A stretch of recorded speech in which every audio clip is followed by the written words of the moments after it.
de volta, de volta com as questões dissertativas. João e Maria casaram-se em 2005, tendo adotado o regime de comunhão parcial de bens.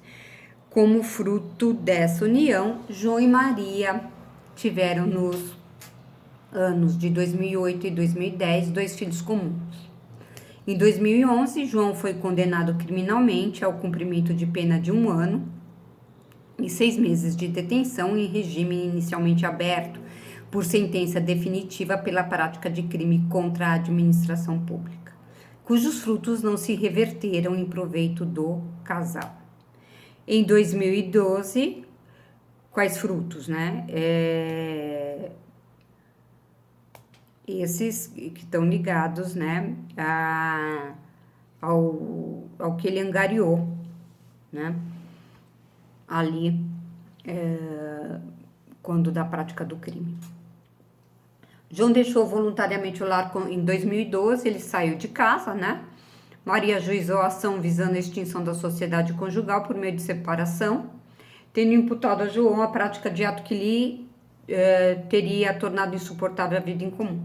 Com referência à família e em eventual conversão da separação judicial de João e Maria em divórcio, deverá o juiz fazer constar da sentença a causa que a tenha determinado, especialmente para fins de solução acerca da guarda dos filhos comuns. Maria precisa ingressar inicialmente com ação de separação para depois pedir a conversão em divórcio? Responda sim ou não para cada uma das questões, explique e fundamente. Olha só. Nós estamos dentro da seguinte situação. Primeiro, né, conta toda a história do crime cometido pelo João, né, para demonstrar um fundamento para a separação. Ok. Muito embora haja, de fato, um fundamento para a separação grave, que talvez Maria não se separasse de João não fosse por esse motivo, hoje, né, não há mais necessidade de você fundamentar um motivo para a separação. E não é só hoje, desde 2002 não é mais possível, não é mais preciso. Agora, se ela quiser fazê-lo, ela poderá fazer, mas não para este intuito, o de separar, ou de divorciar, ou de ter a guarda do filho. Não é para este intuito que serve. Poderia servir a fundamentação da separação para um eventual pedido de indenização. Se ela mostrasse que aquilo repercutiu em prejuízo para a sua vida, para a sua esfera moral, para a sua esfera material, não é? Da sua família, que isso repercutiu negativamente, aí sim, poderíamos falar da necessidade desta prova para efeitos de caráter indenizatório, mas não do divórcio, não para isto, e não para a guarda. Por quê? Para a guarda dos filhos, isto só seria necessário se fosse demonstrado que a relação entre João e seus filhos negativou-se ou se tornou perniciosa em razão deste fato. Então, o aluno que colocou que para o divórcio não precisaria, ok, acertou. O aluno que colocou que para fixação da guarda deveria mostrar e colocou que era em razão dessa perspectiva do melhor interesse da criança, ok. Também tinha que ter feito essa análise. Então, a análise era do divórcio, a análise era da guarda dos filhos, tinha que constar no problema, e finalmente, se havia necessidade de propor a prévia separação para depois se propor o divórcio. não é? Então, vocês estavam com o código na mão, vocês tinham como ler, vocês tinham como verificar. E aí nós temos que verificar a partir de qual momento, isso eu não vi vocês falando, a partir de qual momento é que se permitiu fazer o divórcio direto sem a prévia separação. Vamos lá. Em 2012, João deixou voluntariamente e um ano após de separação de fato, já pode fazer o divórcio direto? Em 2012 já se podia? 2012, hoje pode. Hoje pode. Tá? Hoje pode. Mas em 2012 se podia?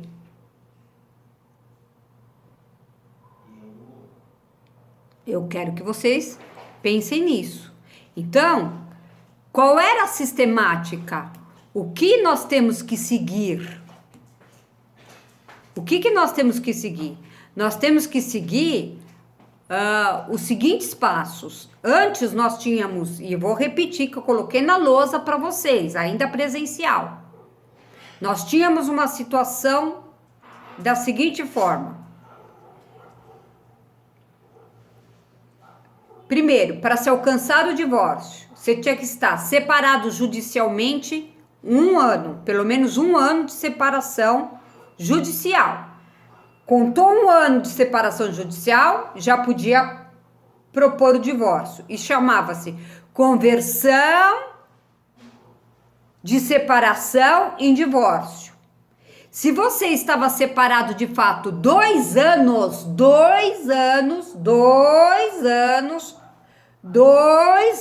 de separado de fato, você já poderia propor o divórcio direto. Você estava separado de fato, não tinha separação judicial, você podia propor o divórcio direto. Tá ok? A partir de 2002, eu não precisaria justificar os motivos pelos quais eu me divorciei. Não precisaria. Não posso, não preciso colocar os motivos pelos quais eu me divorciei. Me divorciei porque eu não gosto mais dele, porque eu quero me divorciar. Simplesmente porque eu quero me divorciar. Antes de 2002, do Código portanto, na vigência do Código Civil de 1916, eu tinha que fundamentar. Por quê? Porque existiam várias formas de separação. Separação sanção, separação remédio. Hoje, as formas de separação que se conhecem e ainda não deixaram de existir, separação, sanção, separação, remédio, elas continuam a existir, mas para efeito de caráter indenizatório. Percebem? Ou seja, a mulher é adúltera, cometimento de adultério. Se você não prova o adultério, você prova a existência de injúria grave. Por quê? Porque você não conseguiu provar a conjunção carnal e só com a conjunção carnal você prova o adultério. Mas você prova a injúria grave, o quê? Relação de namoro, pequenos flertes, né? Tudo isto é importante. Aí é injúria grave. Certo? Então, precisaria ser demonstrado. Depois, então, de 2002, não havia essa necessidade.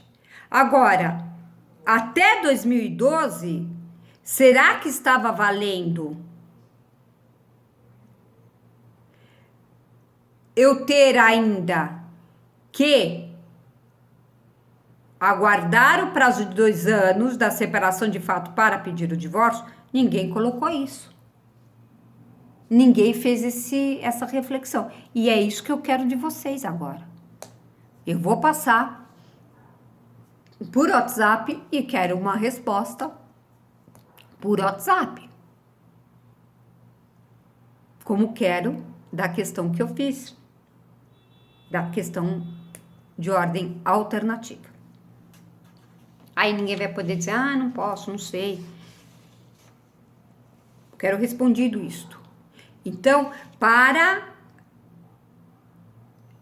esta correção, não teremos homework, lição de casa. A lição de casa vão ser essas duas questões, por enquanto. Questão de número 2. A respeito do casamento e da união estável e de acordo com o ordenamento jurídico brasileiro e a recente jurisprudência dos tribunais superiores pátrios, o Conselho Nacional de Justiça, por meio de resolução, veda às autoridades competentes a recusa de habilitação de celebração de casamento civil ou de conversão de união estável em casamento entre pessoas do mesmo sexo. O que há de verdadeiro nessa assertiva? Explique, fundamente, apresente um breve histórico. O que eu queria aqui é que vocês contassem aquilo que eu falei para vocês a respeito das origens dessa história. Né? E aí eu queria que vocês conversassem para mim, explicassem para mim, que na verdade nem se admitia nem a união estável das relações homoafetivas, e que isto foi havendo uma mudança. Primeiro se aceitou a união estável, né, dos homoafetivos, depois, né, dessa aceitação, caminhou-se para uma segunda possibilidade, que foi então esses contratos, e finalmente a resolução, né, do CNJ agora determinando que fossem lavrados, né, as certidões de casamento. E aí vem a grita ou os dissidentes dizendo que isto não é um casamento propriamente dito, mas apenas o lançamento em certidão. Era isso que eu queria que vocês fizessem, esse abalizamento. Mary Poppy, questão de número 3, solteira com 16 anos de idade, órfã de mãe e devidamente autorizada por seu pai, casa-se com o famoso Castor de Almeida, conhecido como Barão, filho de sua tia materna. Sendo ele solteiro e capaz, com 52 anos de idade, é possível afirmar a existência de dois tipos de anulabilidades para este casamento, uma decorrente do parentesco entre os nubentes e também é anulável, tendo em vista que, por ser órfã de mãe, Mary deveria obter autorização judicial a fim de suprir o consentimento materno. Bom, Mary Poppy, ela tem 16 anos, né? Ela é órfã de mãe e foi autorizada pelo pai. Se ela é órfã de mãe, só o pai precisa da autorização, ninguém mais. Porque fala que precisa da autorização dos representantes legais. O representante legal de Mary Poppy é o pai dela, acabou. Ela está com 16 anos, tem idade núbil, que é o suficiente para requerer o casamento e para estar autorizada, ok? Não há necessidade de suprimento de idade, portanto, né? Muito embora hoje, pela nova legislação, pela lei, né, que foi aí incluída pelo Bolsonaro, não se permite mais o casamento de quem não atingiu a idade núbil e nem com o suprimento de idade. Depois, existe na verdade, um motivo de suspensão que possibilitaria o casamento, né? Que é filho da irmã da mãe dela, da sua tia materna. Portanto, não é? O barão não é o seu tio, é o seu primo. Né? Se ele é seu primo, nós não estamos falando do parentesco em terceiro grau. E aí, em tese, não haveria essa suspensão. 4. Juma e Adonis, casados sob o regime de comunhão parcial de bens, decidiram se divorciar após 10 anos de união conjugal. Do relacionamento nasceram Phil e Rose, hoje com 8 e 6 anos, respectivamente.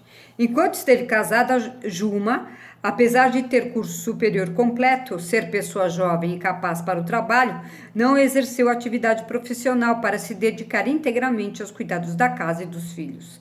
Adonis é homem bem preparado, empresário conhecido e de sucesso.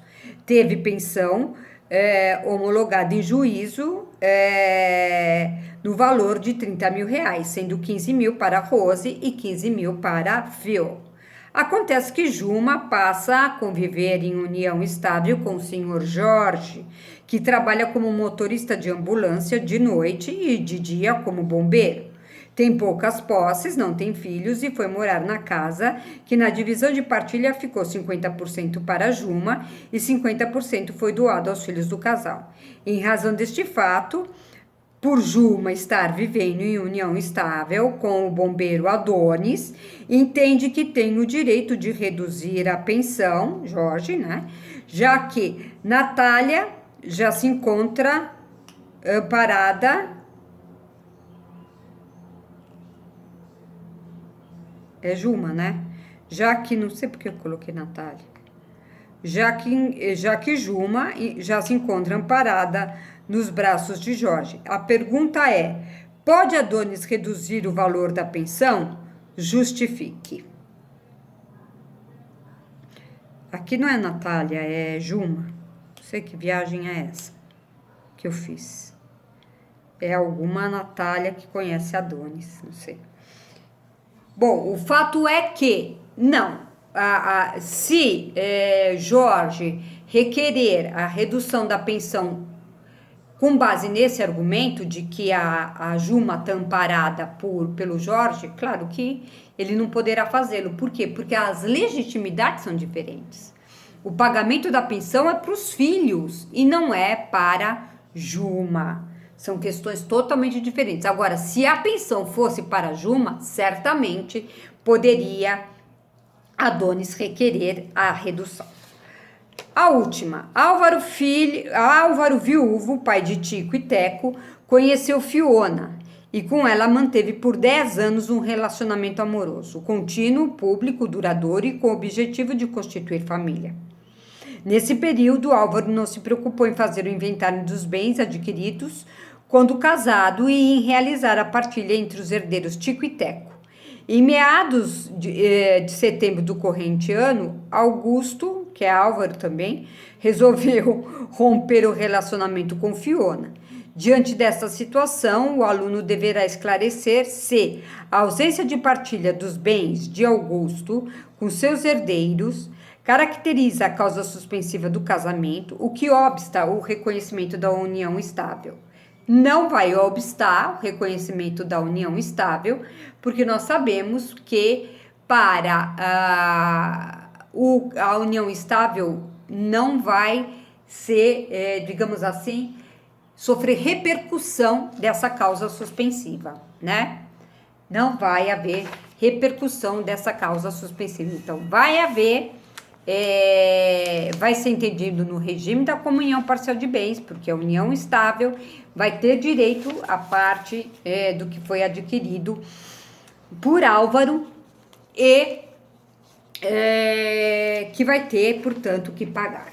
Então, meus amores, com isto, não é? Nós terminamos esta correção de prova.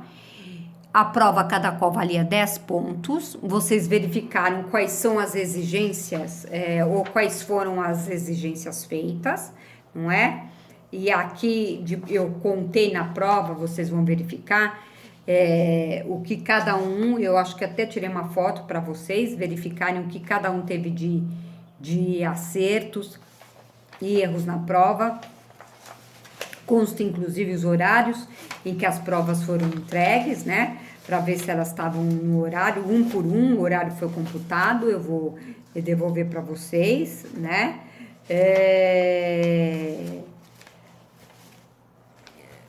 Tá tudo aqui, tudo certinho, né? Dado por dado.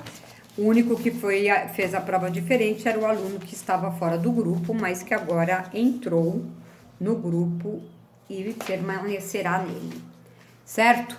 Então, tendo dúvida com relação a esta situação, podem perguntar por WhatsApp, tá? Podem perguntar no grupo por WhatsApp. Prefiro que perguntem no grupo, tá? Ok? Então, dúvidas, perguntem no grupo, eu respondo a todos e já valerá, não é? Para o grupo como um todo. Questões para casa são aquelas duas questões que eu passei. Vou repetir, não é? Quer dizer, tá no vídeo. É uma questão com relação à questão, é uma pergunta, perdão, com relação a uma questão de múltipla escolha e outra com relação à questão dissertativa referente ao divórcio. Tá bom? Um beijo para vocês e assistam depois, então, as aulas no YouTube. Ok? Essas eu vou colocar no WhatsApp porque não quero colocar no YouTube, porque tem bronquinhas referentes, não é? As questões aí de múltipla escolha e não gostaria de ter uma exposição nesse sentido. Tá joia? Então tá. Um beijo para vocês. Tchau.